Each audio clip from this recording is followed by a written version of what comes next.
Данечка. Так ласково называют Даниила и его близкие – мама, папа, брат и бабушка. Нежных слов для своего малыша они не жалеют. Уж очень Даниил жизнерадостный и непосредственный мальчишка.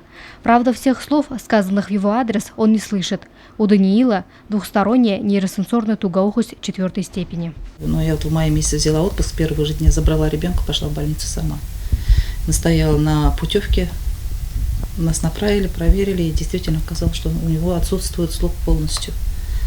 И вот с этого дня у нас и началась беготня, вот это вот поездки бесконечные обследования. Много уже сделали за 5 месяцев. Осталось вроде бы чуть-чуть, но у нас предстоит еще вторая операция, то же самое. Мы не знаем, как бы мы прошли бы все это без участия. На протяжении 5 месяцев семья Хребковых борется с болезнью Дани. Благодаря неравнодушным жителям Сибая и других городов республики родным мальчику удалось приобрести слуховые аппараты, в которых малыш проходил 2 месяца. Выделенная Минздравом квота в московскую клинику позволила провести операцию на правое ухо. Теперь у Дани кохлеарный имплантант. Это была первая операция, вторая операция, скорее всего, будет через полгода. Сейчас нам предстоит уже реабилитация и подключение аппарата уже, чтобы он мог слышать, и будем учиться уже разговаривать. Врачи гарантируют, что он у нас может разговаривать. А то сказали сначала 50 на 50 шансов у нас, что он будет речь. Теперь гарантируют, что он будет разговаривать, если слышать будет. Поэтому нам нужна эта реабилитация. Кому не охота, чтобы ребенок был здоровый, чтобы он мог слышать, и охота услышать хоть одно слово от него вот полностью, чтобы он мог. Так как у нас у самих нет возможности опять, мы хотели бы попросить город.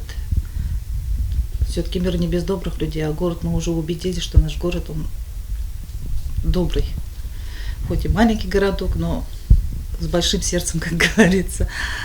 Все-таки вот хотим обратиться за помощью. Если кто-то может оказать нам материальную помощь для поездки в Москву на реабилитацию, проживание и дорогу. Также у нас реабилитация в Уфе, тоже на платной основе все это. То хотели бы попросить о помощи. Помогите нашему ребенку сказать хоть словечко, чтобы услышал хоть один звук. Сейчас семье Хребковых требуется 95 тысяч рублей, 60 тысяч на подключение аппарата и на первый курс реабилитации в Москве, 35 тысяч для второго курса реабилитации в Республиканской клинической больнице. Помочь Данечке услышать родной голос мамы и дать возможность произнести свое первое слово может каждый из нас. Любая сумма, перечисленная для малыша, способна приблизить осуществление мечты родных и близких, дать шанс на выздоровление мальчика. В социальной сети ВКонтакте создана группа поддержки. Сейчас на своих экранах вы видите номер карты Сбербанк и телефона мамы Даниила Хребкова Екатерины. В добросердечности и душевной щедрости сибайцев мы убеждались не раз. Так давайте подарим надежду на чудо еще одному малышу, ведь он в ней так нуждается. Луиза Мустафина, Дамир Хайбулин, Любовь Карпова, телекомпания СТВ.